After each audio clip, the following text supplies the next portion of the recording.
بسم اللہ الرحمن الرحیم۔ السلام علیکم۔ ہمارے اس چینل پر آنے والے تمام دوستوں کو خوش آمدید کہتے ہیں۔ رات کا آخری پہر چل رہا تھا۔ سلطان اپنے محل کی چھت پر خاموشی سے ٹہل رہے تھے۔ ان کی حفاظت پر 2 سپاہی بھی مامور تھے جو ہمہ وقت ان کے ساتھ رہتے تھے۔ ان کا خاص وزیر بھی ان سپاہی کے ساتھ ہی کھڑا ہوا سلطان کے باہر آنے کا انتظار کر رہا تھا، جبکہ سلطان ایک الگ ہی سوچ میں مبتلا تھے۔ ان کی نگاہیں دور آسمان پر موجود چاند پر تھی، اور جب بھی رعایا کی جانب سے پریشان ہوتے تھے تو ایسے ہی راتوں کو اٹھ کر چہل قدمی کیا کرتے تھے۔ یہ وقت اکثر ان کی عبادت کا یا پھر گشت پر جانے کا ہوتا تھا، لیکن نہ آج انہوں نے گشت پر جانا تھا اور نہ ہی عبادت کرنی تھی، کیونکہ وہ اپنی عبادت پہلے ہی مکمل کر چکے تھے۔ اس لیے چھت پر خاموشی سے چہل قدمی کرتے جا رہے تھے اور اپنی رعایا کی حالات کے بارے میں سوچ رہے تھے۔ انہیں کچھ روز سے کچی آبادی کی جانب سے خبریں اچھی نہیں آ رہی تھی۔ بہت سے لوگوں کا کہنا تھا کہ رعایا میں بہت بڑی چوری ہونے والی ہے، جس میں آپ کی رعایا کے لوگ بھی ملوث ہیں، اور دوسرے شہر سے آنے والے کچھ لوگ بھی اس کام کو انجام دینے والے ہیں۔ سلطان کی رعایا میں اتنے امیر ترین لوگ تو موجود نہیں تھے جن کی دولت یا مال کو خطرہ ہوتا۔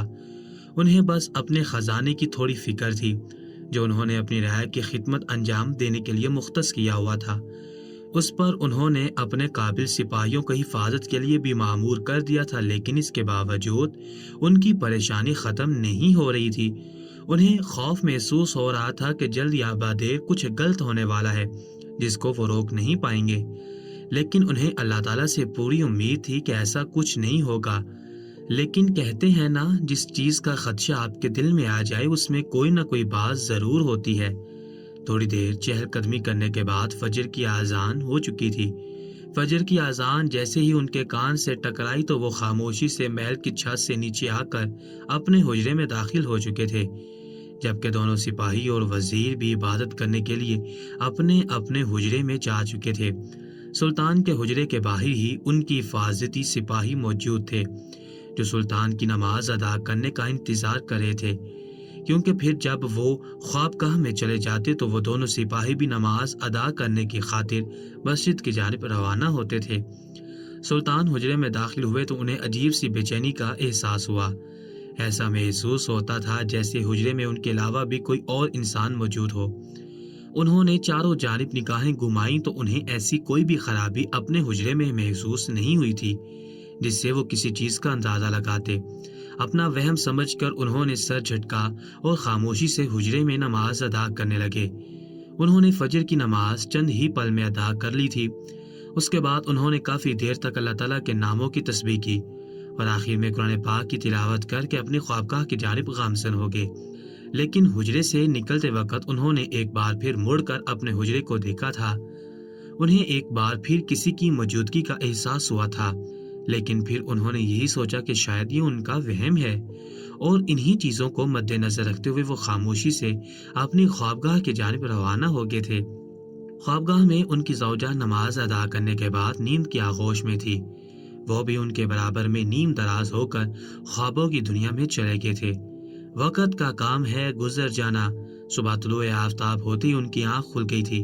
سب سے پہلے انہوں نے غسل لیا، اس کے بعد ناشتہ تناول کیا اور اپنے خاص وزیر کے ہمراہ دربار کی جانب روانہ ہو گئے۔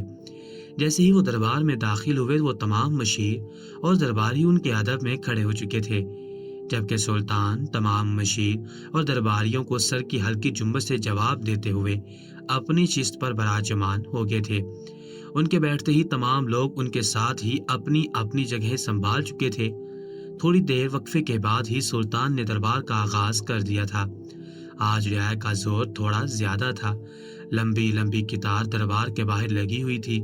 تھوڑی پریشانی کے باعث سلطان نے 2 روز تک دربار نہیں لگایا تھا، اس لیے آج زیادہ شکایتیں سلطان کے پاس درج ہو رہی تھی۔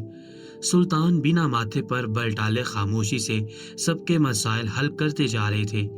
جتنی بھی پریشانی کے ساتھ ان کی رعایا کے افراد محل میں داخل ہو رہے تھے، سلطان سے ملاقات کے بعد ان کے تمام تار مسائل حل ہوتے جا رہے تھے، اور جب وہ محل سے نکل رہے تھے تو ان کے چہرے پر ایک بہت ہی خوبصورت مسکان تھی۔ دربار لگے کافی وقت بیت چکا تھا،